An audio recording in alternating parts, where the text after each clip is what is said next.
Some boxes are sealed not with locks, but with memories too painful to revisit. Some promises stretch across decades, waiting to be broken or fulfilled. Margaret Whittaker had lived a quiet, orderly life. A life of tea at 4, polished shoes by the door, and linens folded into perfect thirds. Her husband, Walter Whittaker, had passed away on a rainy Tuesday morning, quietly, with no last words. After 60 years of marriage, he died just as he lived, without drama, without explanation, holding her hand one last time. But he had left her with a single, strange instruction, repeated many times across the decades. Don't ever open the box, Maggie. Promise me. It was a wooden chest, sealed with leather straps, hidden in the attic since their wedding day. He had carried it in himself, climbed into the attic alone, and stored it in the far corner. She had asked what was inside. Something that should never see daylight again, he said. Swear to me, Margaret. If I die before you, burn it. Don't look inside. And so she had obeyed. Until the morning, she found the letters. They were tucked inside his old army duffel bag. Yellowed envelopes sealed with brittle wax. Each one addressed, not to her, but to a woman named Elise. The first line of the first letter read, "If you're reading this, I've already betrayed the man I promised to be." Margaret's breath caught. Elise, it seemed, was not a sister or a cousin. She was someone he had loved. Fiercely, secretly, tragically. In those letters, Walter described a woman with dark eyes and a sharper mind, a French resistance courier who once guided his unit through occupied territory. She had been fearless, elegant, and brilliant. Elise Moreau, he wrote, the woman who taught me that some things are worth dying for. Margaret read each letter, her heart aching and her hands shaking. They were not romantic fantasies.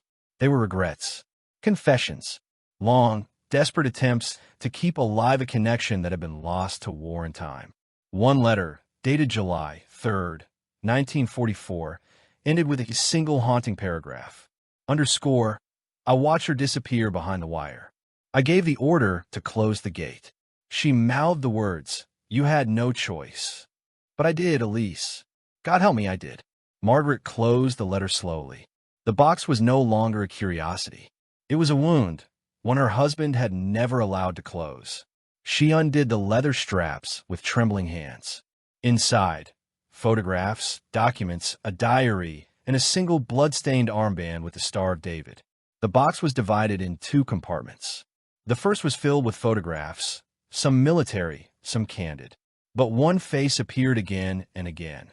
A dark-haired woman with intelligent eyes standing in front of what looked like a French cafe. Elise. Tucked among the photos was a diary, written in French. It was not a journal, but a record. Names, camp routes, German officers. It was evidence. Inside the back cover was a note. Underscore for Walter. You were the last light I saw. Every line was more disturbing than the last. Elise had been documenting atrocities, and Walter had been carrying those memories like shrapnel under his skin, never speaking of it, never daring to let the wound breathe. Margaret studied every image for clues, for fragments of a story she didn't live, but now had inherited. One image showed Elise with children, perhaps orphans, perhaps siblings, posing outside a crumbling building with chalkboard signs marked in German. Another photo, smuggled and stained, seemed to be taken in secret. An execution wall, an officer's shadow. This was not nostalgia. It was testimony. In the second compartment lay a folder stamped top secret, OSS/MI6. It contained a single black and white photograph. Elise stood behind a wire fence, wearing a striped prison uniform. Her face was sunken, her eyes hollow. A memo beneath the photo read, underscore subject, Moreau Elise. Believed transferred to labor camp. Survived. Last traced to Geneva, 1946. New identity classified. No further inquiry permitted. Elise had lived. Margaret sat down hard. Elise had lived. And Walter had known. He had not sought her out. He had not told his wife. He had chosen silence. But the report included more. Testimonies from Allied operatives. Transcripts from debriefs. Elise had been instrumental in smuggling Allied pilots, forging documents, even sabotaging rail lines. Her capture had been a devastating blow to the French resistance.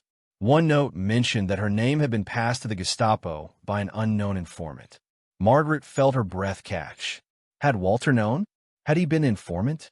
Was that the betrayal that haunted him?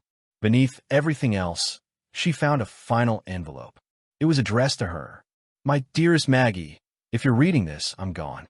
I swore I'd take this secret to my grave. But if you open the box, then you deserve the truth. There was a woman before you. Her name was Elise. I loved her, not the way I loved you. I loved you like a lighthouse loves the shore.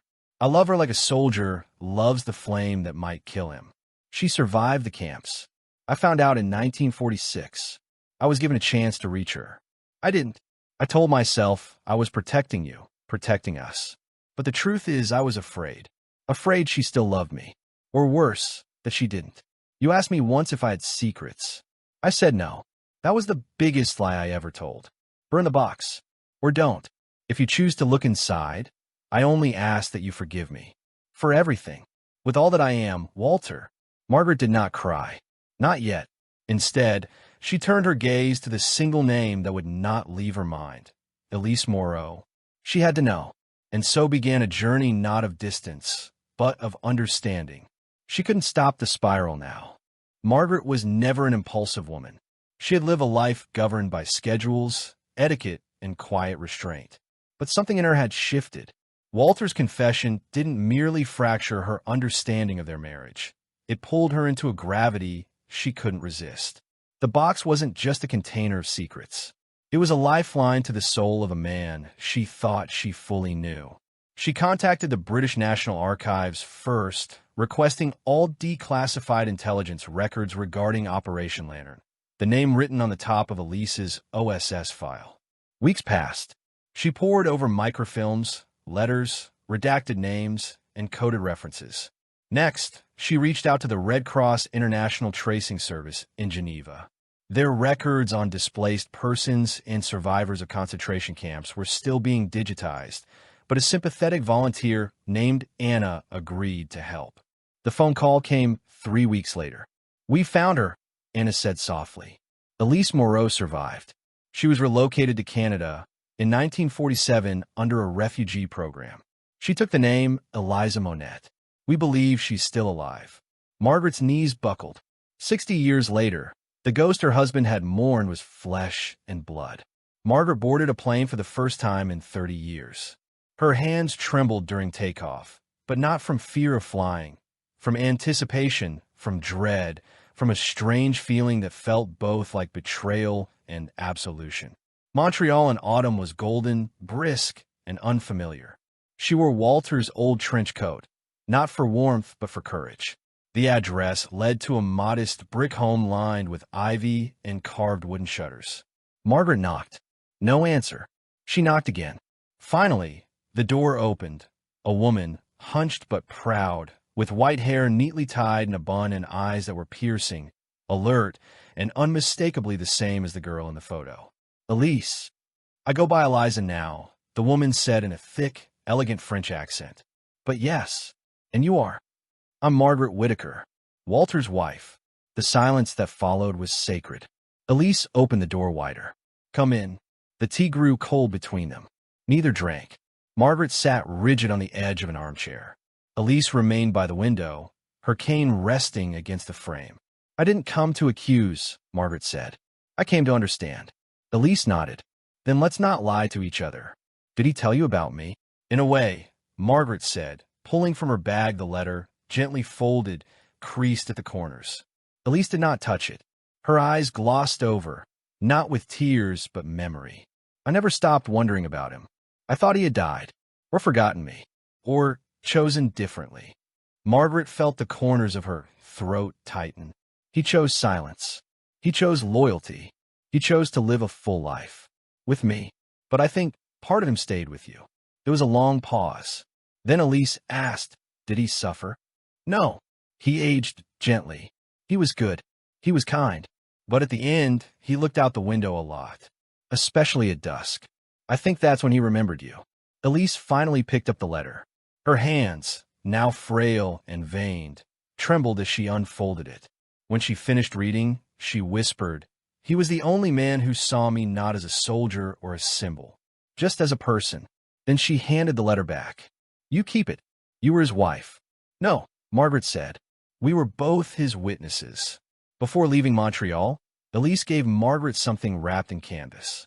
"He gave this to me when he thought he'd never see me again," she said. "I was captured a day later. They didn't find it. I never opened it. I thought it should belong to you." Margaret waited until she returned to England. She opened the parcel in the same attic where Walter's box had waited for decades. Inside was a sketch, water-stained, frayed at the corners. It showed Elise as a young woman, sitting on a bench, reading. Walter had captured her not as a hero, but as someone utterly unaware she was being remembered. On the back, in Walter's handwriting, "In case the world forgets, I won't." Margaret wept for the first time. It took Margaret 2 years to write the book. Elise helped with dates, names, history. Walter's letters formed the backbone. The photographs, the diary, the files, all woven into a narrative that defied simplicity. The title came to Margaret one night in her dreams. "The box he told me never to open." When the book launched, it was not expected to succeed. But people saw themselves in it. Not in war, but in the secrets we carry for love, the people we mourn in silence, the versions of ourselves we bury. Interviews followed. Schools taught it. Memorials quoted it. But most meaningful of all were the letters, hundreds from widows, grandchildren, even old soldiers. One said, "Thank you for proving that a life lived in silence still has meaning." 3 years after Walter's death, the Imperial War Museum in London reached out. They had read Margaret's book and were curating an exhibit on untold personal histories of World War II. They wanted the box, the sketch, the diary, and, if Margaret and Elise agreed, the original letters. Margaret was hesitant at first. "It feels like I'm giving pieces of him away," she said.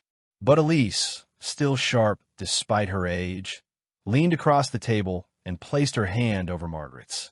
"You're giving them back to the world." That was always his intention. The exhibit opened on November 11th, Remembrance Day. A display of 3 lives intertwined. Margaret's quiet dignity, Elise's resistance, and Walter's buried conscience. At the center of the exhibit stood a glass case. Inside it, the seal box. Below it, a plaque read, "He told her never to open the box." But she did, and inside was the truth. That love and memory survive even when words fail. Visitors lingered longest at the sketch of Elise. Some cried. Others left notes. One woman whispered, "This looks like my grandmother." Across generations, strangers became witnesses to a love story that had never truly ended, only paused. 3 years after Walter's death, the Imperial War Museum in London reached out. They had read Margaret's book and were curating an exhibit on untold personal histories of World War II. They wanted the box, the sketch, the diary, and, if Margaret and Elise agreed, the original letters. Margaret was hesitant at first. "It feels like I'm giving pieces of him away," she said. But Elise, still sharp despite her age, leaned across the table and placed her hand over Margaret's. "You're giving them back to the world." That was always his intention. The exhibit opened on November 11th, Remembrance Day. A display of 3 lives intertwined. Margaret's quiet dignity, Elise's resistance, and Walter's buried conscience. At the center of the exhibit stood a glass case. Inside it, the seal box. Below it, a plaque read, "He told her never to open the box." But she did, and inside was the truth. That love and memory survive even when words fail. Visitors lingered longest at the sketch of Elise. Some cried. Others left notes. One woman whispered, "This looks like my grandmother." Across generations, strangers became witnesses to a love story that had never truly ended, only paused. As months passed, letters poured in from around the world. A French woman wrote, "My mother was a nurse who worked with Elise Moreau. She never spoke of it, but your book gave me the courage to ask. Now I know the truth." A man in Boston sent a photograph of his grandfather, standing beside Walter in a trench. "I never knew who the girl in his locket was. Until now." And one letter came from a woman in Warsaw. My parents were saved by a resistance network. I thought their story died with them, but now I know they were part of hers. Each story added to the mosaic. Walter had feared the box would unleash pain, but it had instead built bridges between generations, across languages, through time. Margaret and Elise saw each other every spring after that. They would sit beneath the elm tree at the edge of Margaret's garden, a place Walter used to read. They would talk of life, of Walter, of the weight and wonder of survival. One year, Elise brought a letter of her own. "I wrote this in the camp," she said.